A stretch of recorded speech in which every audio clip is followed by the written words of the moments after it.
Greetings. It's Monday, June the 2nd, 2025. I'm Thomas Caldwell of the Aurelian Column, and this is the Monday Morning Report. What is being called Russia's Pearl Harbor happened over the weekend. Several air bases were attacked throughout the Russian Federation by remote-controlled drones. What is being reported as 35% of Russia's strategic bomber fleet has been destroyed. Other infrastructure in the country was hit. That included train bridges, one of which had a train on it at the time. Some civilians were killed and injured. The exact number is open to interpretation, apparently, at this point. There are several reliable reports of an explosion or explosions at the main Russian submarine base on the Baltic Sea up in the north. But the nature and cause of that incident is not yet known. That's where a lot of nuclear stuff is stored, including missiles. What is being called Russia's Pearl Harbor, well, not completely accurate, as Russia and Ukraine were already at war when this happened. But it might be compared to something along the lines of the Doolittle raid that occurred on Tokyo in 1942 at the beginning of World War II. That was designed to be a clear demonstration of an underestimated enemy hitting back to make a point. But this attack is also significant to the Russians because it's the largest attack of its kind since the Second World War. This massive drone attack marks a major escalation of the Russian-Ukrainian war. It's an exponential increase in the threat of a worldwide conflict as well. This is not good, nor is it a time to dance and giggle in glee over the Ukrainians getting in a good punch. It is doubtful the Russians are going to let anything like this go unanswered, nor will they suddenly decide to give in and make peace. The talks in Istanbul are still going on, but what they're going to come up with, I don't know. It's being estimated that the Ukrainian drone attack has cost the Russians anywhere from $7 to $10 billion in damage, mostly to its air force. They were hit, and they were hit hard. And if history has taught us anything about the Russians, it's that they're most dangerous and deadly when they have been hit like this, and their inherent paranoia reaches a higher level than usual. Now, for those of you out there who are trying to figure out what happened, here is what seems to have been the case and how it was put together, at least as far as we know. These attacks on these bases were conducted by suicide drones launched from nondescript cargo containers loaded onto long-range trucks that were sent throughout Russia, including way out in Siberia near Mongolia. These trucks were then parked near their targets.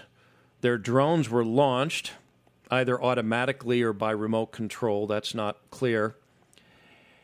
And using sophisticated AI systems, these things flew into the air bases, avoided anti-aircraft fire in some cases, targeted a certain type of aircraft, in this case, Russia's long-range bombers that had been used against Ukraine, and the drones then targeted the exact location on these planes that were most vulnerable so as to cause the total destruction of the aircraft. In most cases, this was a specific point on the wing where the fuel tank was located. The drone landed on the wing, detonated, and kaboom, no more bomber. Among the other planes that were targeted was the Russian version of what the Americans refer to as an AWACS, an early warning radar aircraft. You know that one with the spinning dish on top? All of what the Russians have in that category seem to have been destroyed. And this leaves their Air Force far more vulnerable than would be considered healthy by any seasoned Air Force officer. This operation is being reported by the Ukrainians as having taken 18 months to plan, implement, and execute. That was long before most people even thought Donald Trump had a chance to return to the White House. And I doubt he or any of his people knew about this plan ahead of time. But the real disturbing thing about this is the reality that this was not just Ukraine, this was NATO. And the United States helping out with intelligence, hardware, and of course, money. And the Russian government and the Russian people know this all too well. What you are seeing is the military capability of what we call the deep state. This was all planned and implemented behind the scenes by those in power who are beholden to no government and to no electorate. This is not unknown in history. This has happened before when people behind the scenes end up calling the shots. Now they can do so with the aid of computers and artificial intelligence. You see, this was not carried out by humans remotely controlling all those drones. This was carried out by artificial intelligence, AI. This was the first coordinated attack upon humans by artificial intelligence, and the first fatalities at the hands of thinking machines. And it's only going to get worse from here. This is not the first. This is just the beginning. The sober and rational minds among us are holding our breath as to what the Russians are going to do next. This attack is not going to bring the Russians to their knees, nor will it get them to back down. It's only going to prolong things or make them worse.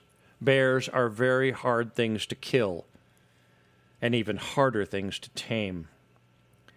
So follow this carefully, because the next 72 hours is going to be an indication of where things are going to go. This could escalate. Remember, you already had NATO not just poking the bear, but kicking it in the face for some time now, and the Germans have been even, well, the Germans and the Russians have a bit of history, shall we say.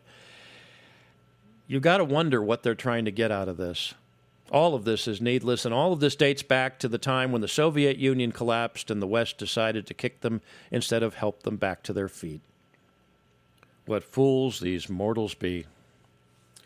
And speaking of violence and insanity, in Boulder, Colorado, a man with a Muslim name that I'm not going to repeat attacked several people holding a vigil for hostages being held in Gaza. And he did so with Molotov cocktails and what is being described as a homemade flamethrower. Several people were seriously burned, and there are reports that there was at least one fatality, although authorities have not yet come out with the name or made that claim. The suspect is reported to have overstayed his visa. He came here on a tourist visa, which was issued, of course, during the Biden years. He was shown leniency and consideration and even given a work permit as they went through the process, but I guess that wasn't enough for him now, was it? He, of course, was yelling "Free Palestine" or something along those lines. The people who made up the crowd were mostly older ones. The people he set on fire. Yes, set people on fire. This was not some big protest, by the way. It wasn't a massive crowd of people waving Palestinian flags. This was just something some people did on Sundays in a park. They didn't like the idea of hostages being held in Gaza. It was a relatively small get-together of sorts. Happens everywhere in this country on most weekends. Somebody's always protesting something. It's kind of our culture. Citizens get together and make a statement about something they feel strongly about, stand around with some signs, hand out flyers, engage passers-by in conversation that's usually civil, sometimes gets a bit heated, but usually not violent. And then they go off and have coffee, lunch, or dinner with each other and talk about stuff. Yes, it's an old American custom. Really. And one most people around the world might not relate to, or as has been proven on Sunday, won't respect. This man, like so many millions of others, should not have been allowed into this country. nor should he have been permitted to stay after his visa expired. And this sort of thing is going to continue, and undoubtedly, I'm sorry to say, will be getting worse and worse and worse, especially as the summer months kick in. The damage to our nation and our people that has been brought about by the insane policies of the Biden administration will be experienced for years, if not decades. Whatever your view on what has been and is still going on in Gaza, this sort of thing is as un-American as it gets. And if you have a feeling, even a small one, that what happened was in any way positive or helped anybody, least of all the Palestinians, well, you might want to reconsider remaining in this country, even if you were born here. And speaking of needless and unjust killing, I want to thank all of you for the positive feedback in response to the interview I did with the South African psychologist, Ms. Mandy Lowe, that I put out yesterday. Please listen to it when you can. Ms. Lowe did a wonderful job of explaining things, especially the life women in that once beautiful country have to deal with on a day-to-day basis. It's a little more than 30 minutes long, but worth a listen. Perfect listening during your commute to or from work, when you don't have to worry about your car being carjacked.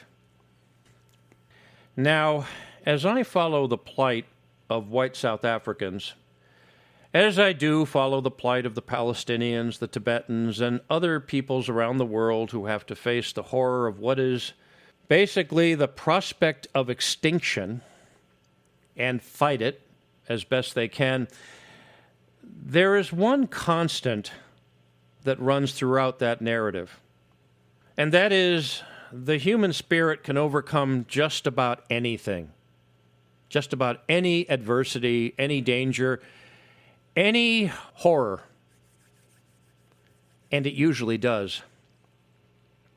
The South Africans who are currently fleeing their homeland, where they have roots that go back almost 400 years, well, I've heard from sources that the third batch of refugees is on its way, with many more to come in the coming weeks and months. These are not going to be telecast, I'm sure. They're going to be coming into different airports and basically taken away by people that will help resettle them in their new lives in this country.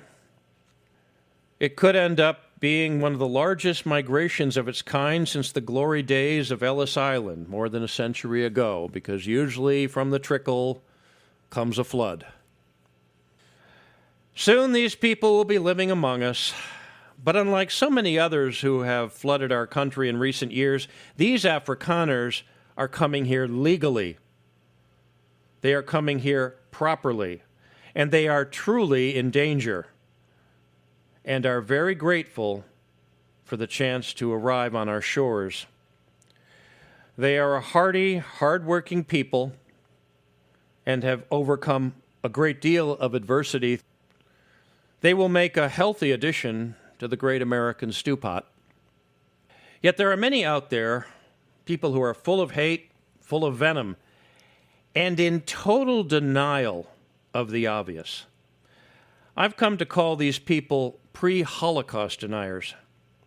They've existed throughout history. Usually you find them whenever other people are in imminent danger, and out of stupidity, out of cowardice, or out of deep-rooted malice that can only come from the darkest of souls, they turn their back and ignore the screams when the killing starts and the mass graves start to be filled. So look to those guilty of pre-Holocaust denial in this country. Look for them in the news media. Look for them in political circles. And, of course, look for them among Hollywood celebrities. Yes, those people again.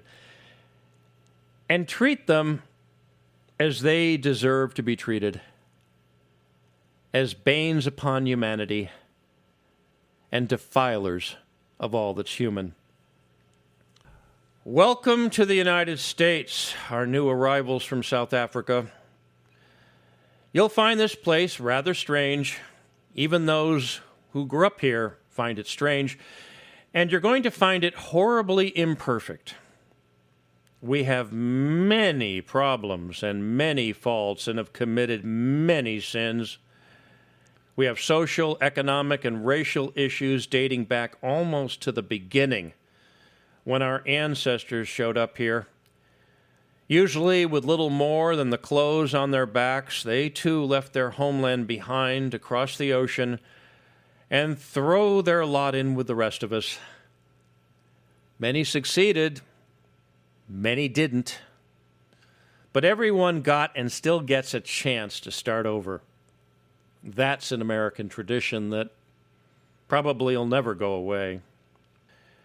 There's lots of work to be done here and problems to be solved and suffering to be addressed. The government here is a mess, but we're working on it. Society is going to hell in a handbasket like nothing we've seen before, but we're working on it.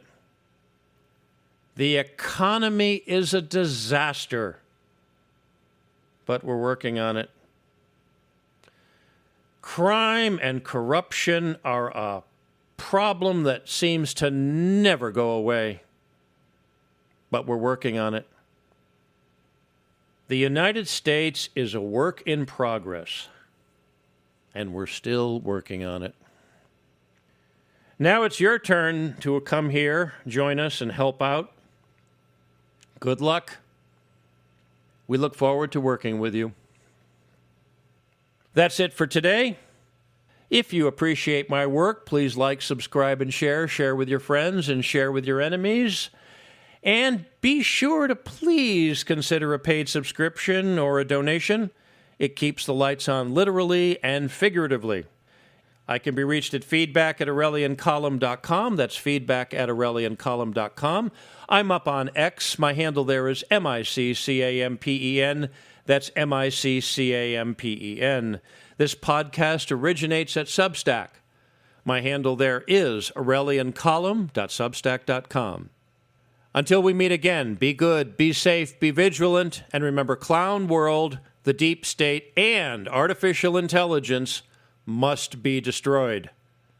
Good day.